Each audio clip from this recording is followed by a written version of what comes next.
En la sesión de hoy día, jóvenes, desarrollaremos el tema de bienes y servicios, que es la segunda parte del capítulo 2, el cual se iniciará hablando de las necesidades humanas. En primer lugar, ¿qué entendemos por bienes? Nos referimos a una serie de elementos u objetos que presentan capacidad para satisfacer nuestras necesidades. Esa capacidad por la cual se satisface la necesidad se conoce como utilidad, ¿correcto? Pero veamos, encontramos genéricamente dos tipos de bienes, los bienes no económicos y los bienes económicos. ¿Cuál es la diferencia? ¿Por qué llamarles no económicos? Porque el hombre no participa directamente en su existencia, razón por la cual también se les llama bienes libres o bienes naturales, mientras que se les conoce como bienes económicos porque el hombre participa en su existencia para que de esa manera puedan satisfacer las necesidades. Ahora, hagamos la comparación. Los bienes no económicos no tienen propietario, razón por la cual se les llama bienes libres. No son renovables. Una vez que se agotan, no podemos volverlos a obtener. No son sustituibles. ¿Qué significa esto? No pueden ser reemplazados, ¿correcto? Sin embargo, existe una excepción en lo de renovables, y esa excepción corresponde al agua. Sabemos por el curso de biología que existe el llamado ciclo del agua, lo que permite volver a obtener dicho elemento. Además, los bienes no económicos solo presentan valor de uso. ¿Qué significa eso? Que solo tienen la capacidad para satisfacer necesidades. En otras palabras, estos bienes no presentan valor de cambio, es decir, que no tienen precio. Por lo tanto, no son negociables, no son transferibles. Y ojo, los bienes no económicos existen en cantidad suficiente a las necesidades de las personas. En algún momento se decía que eran abundantes, pues con el paso del tiempo están dejando de serlos. Y quién sabe, a futuro tendremos que decir que a pesar de ser no económicos, que a pesar de ser brindados por la naturaleza, van a existir en una cantidad muy limitada. ¿Qué pasa ahora con los bienes económicos? Estos, para que existan, tienen que ser producidos por el hombre. Tienen un propietario, en otras palabras, tienen dueño. Son bienes renovables, se pueden volver a obtener. Son sustituibles, pueden ser reemplazados. Y los caracteriza el tener tanto valor de uso como valor de cambio. En principio, al igual que los no económicos, satisfacen necesidades, pero al mismo tiempo tienen un precio, lo que hace que pueden ser transferibles o negociables. Entonces, ya tenemos en claro cuando hablamos de bienes no económicos y cuando de bienes económicos. Ahora, ¿cuál es la clasificación de los bienes económicos? Ojo con eso. Solo hay clasificación para los bienes económicos. Veamos los diferentes criterios. En primer lugar, por su grado de elaboración, tenemos los bienes presatisfacientes, los cuales son llamados también bienes intermedios. Son aquellos que han sufrido cierta transformación, pero que todavía no están aptos para el consumo. Por ejemplo, en forma genérica, la materia prima o los insumos, ¿cierto? Como puedes ver tú en las ilustraciones, podría ser el caso de la harina, por ejemplo, ¿cierto? Para la elaboración del pan. Luego aparecen los bienes satisfacientes. Son aquellos que se encuentran aptos, que se encuentran listos para el consumo de las personas. En otras palabras, son aquellos que están listos para satisfacer una necesidad. Esa es la razón por la cual se le conoce como bienes finales. Ahí tenemos el caso del pan, que es un bien final. ¿Correcto? Ahora, por su función, por su destino, ¿cómo clasificamos a los bienes económicos? Tenemos los bienes de consumo, aquellos que satisfacen directamente nuestras necesidades. Por ejemplo, como una bebida gaseosa, que está lista para satisfacer nuestra necesidad. Y luego aparecen los bienes de capital, aquellos que no satisfacen directamente nuestras necesidades. Sin embargo, sirven para producir nueva riqueza, nuevos bienes. En la ilustración que puedes observar, tenemos el caso de un horno eléctrico. ¿Que sirve para qué? Para preparar ciertas comidas. ¿Correcto? Ahora, ojo acá, tengamos cuidado con algo. Los bienes intermedios en la clasificación anterior, los bienes de capital en la clasificación que estamos explicando. ¿Cómo los diferencio? Si los dos van a ser empleados en la elaboración de nuevos bienes. Pues bien, fácil. Los bienes intermedios, cuando son usados, se van transformando porque se convierten en parte del producto final, mientras que el bien de capital ayuda a la elaboración, pero no es parte del bien elaborado. ¿Correcto, jóvenes? Espero que eso lo tengan muy en cuenta. Otro criterio para clasificar a los bienes económicos es por su duración que tenemos acá.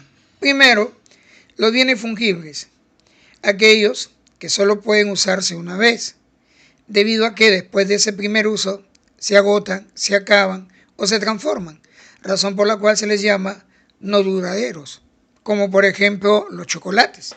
Una vez que los consumimos, dejaron de existir. Y luego tenemos los bienes infungibles, aquellos que pueden ser usados en varias oportunidades. ¿Qué significa esto? Se van consumiendo con el paso del tiempo, razón por la cual le llamamos bienes duraderos. Es el caso de la ropa. La ropa la podemos usar más de una vez, pero ojo, no te olvides de lavarla, ¿correcto? ¿Ok? Ahora, ¿cómo clasificamos los bienes por su naturaleza? En primer lugar voy a tener los bienes materiales, a los cuales también se le conoce como bienes tangibles. ¿Qué los caracteriza? Que pueden ser percibidos por nuestros sentidos. Y eso significa que tienen una existencia concreta o real. En otras palabras, son palpables, como el caso de una computadora, por ejemplo. Pero luego están los bienes inmateriales, a los cuales también le llamamos bienes intangibles. Aquellos que existen, pero en forma abstracta. ¿Qué quiere decir esto? No podemos palparlos. Como por ejemplo, los programas para computadoras, lo que se conoce como software, sería el ejemplo adecuado de este tipo de bienes.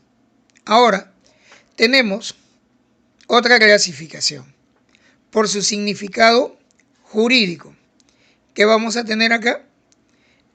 Que esta clasificación está basada en el Código Civil peruano, Código Civil que está vigente desde 1984. ¿Y qué es lo que establece para nuestro país? La existencia, en primer lugar, de bienes muebles, aquellos que son fácilmente trasladables, aquellos cuya propiedad se puede demostrar a través de un comprobante de pago. Los ejemplos más representativos, por ejemplo, los vehículos terrestres, o los títulos valores, que son documentos negociables, o los derechos de propiedad intelectual, conocidos por algunos como derechos de autor, donde tenemos acá las patentes, ¿cierto?, para los bienes, para los inventos, o las marcas. Y si las marcas se negocian, da lugar a lo que se conoce como franquicias. Luego tenemos los bienes inmuebles. ¿Qué caracteriza a los bienes inmuebles? Que no son fácilmente trasladables y su propiedad se determina a través de un título, un documento que tiene que ser inscrito en SUNAR. SUNAR, la Superintendencia Nacional de Registros Públicos. Ejemplos representativos de bienes inmuebles: los terrenos, las edificaciones, los diques, las minas, los puentes, etc. Sin embargo, jóvenes, tengamos en cuenta algo. El 1 de marzo del año 2006 se da en el Perú la famosa Ley de Garantías Mobiliarias. ¿Qué tiene de especial esta ley? Que modifica lo que establece el Código Civil peruano. ¿En qué aspecto lo modifica? Considera a una serie de bienes establecidos como inmuebles por el Código Civil en la categoría de bienes muebles. Tal es el caso de las embarcaciones, las aeronaves, los ferrocarriles, los edificios flotantes, las plataformas y los pontones. ¿Qué significa esto? Que desde el 1 de marzo del 2006, los bienes antes mencionados tienen hoy en día la condición de bienes muebles, modificando lo establecido por el Código Civil, que les daba la categoría de bienes inmuebles. Tengamos mucho cuidado con eso, No hay que confundirnos, chicos, ¿correcto? ¿Ok? Muy bien. Siguiendo con la clasificación de bienes económicos. Ahora tenemos los bienes por la relación que existe entre ellos. En primer lugar, los bienes complementarios, llamados también para nuestra realidad bienes conexos, aquellos que presentan demanda conjunta. ¿Qué significa esto? Que si yo voy a consumir un bien, necesariamente tengo que consumir otro para poder lograr la satisfacción de la necesidad. Por ejemplo, el caso del celular y el cargador se tienen que usar juntos para que se dé la satisfacción de la necesidad. Eso los convierte en bienes complementarios. Bienes sustitutos o sucedáneos son aquellos que presentan demanda mutuamente excluyente. ¿Qué significa esto? Son bienes que satisfacen la misma necesidad. Y esa es la razón por la cual al usar uno, ya no debo usar el otro. ¿Por qué? Porque me satisfacen la misma necesidad. Para desplazarme por la ciudad, yo puedo hacerlo en un vehículo como el auto, pero puedo hacerlo también sobre una motocicleta. Si me desplazo sobre una motocicleta, ya no lo hago en el auto. Y si me desplazo en el auto, ya no lo hago sobre la motocicleta. ¿Por qué? Porque ambos me están satisfaciendo la misma necesidad. Ahí hablamos de bienes sustitutos. Y luego tenemos los bienes independientes. Son aquellos que no presentan relación alguna para su consumo. ¿Qué quiere decir esto? Consumir uno no tiene ninguna relación con el consumo del otro.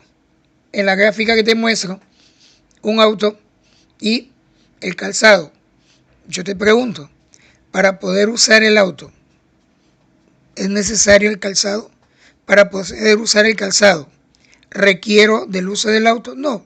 Esa es la razón por la cual son bienes independientes. ¿Correcto, jóvenes?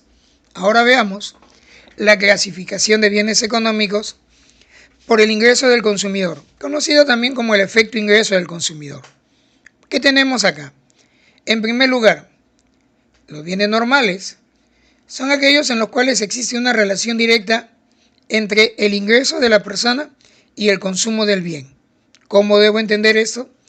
Que al aumentar el ingreso de la persona, aumentará el consumo del bien, pero en una proporción menor o igual al aumento del ingreso. No olvidemos eso. Esa es la razón por la cual también se considera que aquí a los bienes normales se les debe identificar como los bienes de primera necesidad. Los bienes superiores, en los cuales también existe una relación directa entre el ingreso de la persona y el consumo del bien. Pero ¿cuál es la diferencia con los bienes normales?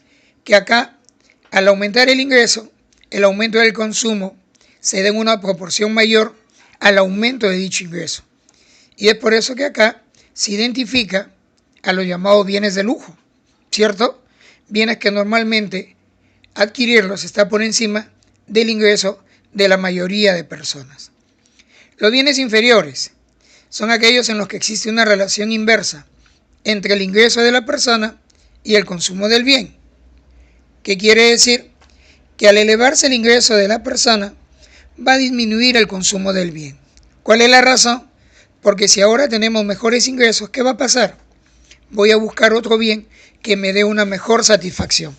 Por ejemplo, si yo no tengo dinero, voy a comprarme un chicle de la marca Boogie, que es el más barato y que se ajusta al dinero que tengo.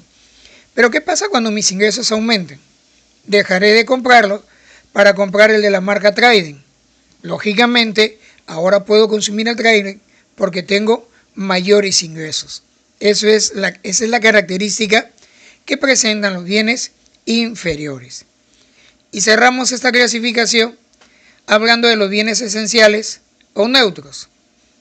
¿Qué los caracteriza? Son aquellos en los que cualquier cambio en el ingreso de la persona no genera variación en el consumo. ¿Qué significa? El consumo, la demanda, se mantiene constante, aun cuando varíe el ingreso de la persona. Ejemplo de este tipo de bienes, como lo puedes ver en la ilustración que te muestro. El más conocido, la sal. El consumo de sal no se va a alterar porque varía el ingreso de la persona. Pero no es el único caso, jóvenes. Tienes el caso también como medicamento de la insulina para aquellos que son insulinodependientes. Más allá de la variación de su ingreso, siempre se va a dar el consumo de insulina. ¿Correcto? ¿Ok? Entonces, hemos visto lo referente a los bienes. Ahora, hablemos de servicios. ¿Qué entendemos por servicios? Son prestaciones. ¿Qué significa esto? Que son ayudas o auxilios, que se caracterizan por ser intangibles, o sea, no puedo palparlos, que satisfacen necesidades de otras personas. Ojo con eso.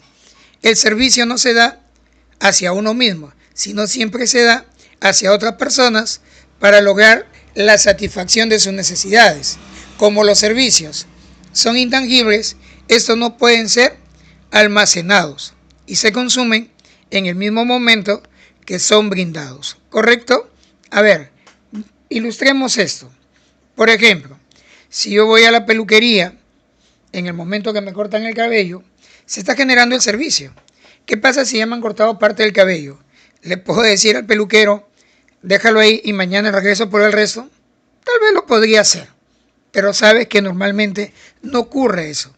Eso significa que el servicio se consume en el mismo momento que se brinda. Por eso es que se habla de la inseparabilidad. ¿Correcto?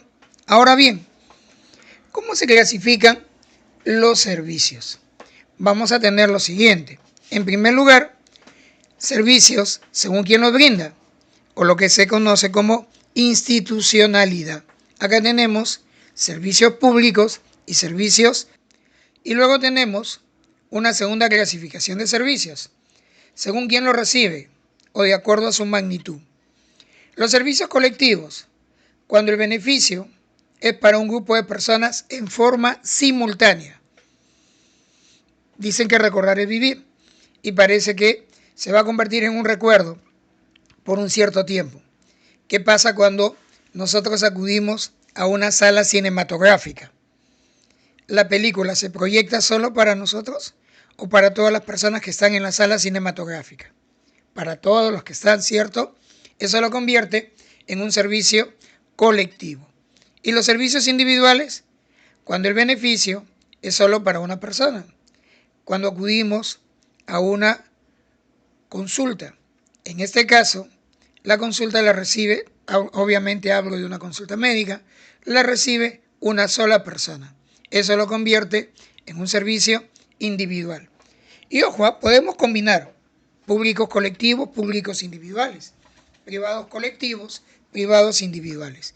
El Banco de la Nación me brinda un servicio público y recibimos un servicio individual, ¿cierto?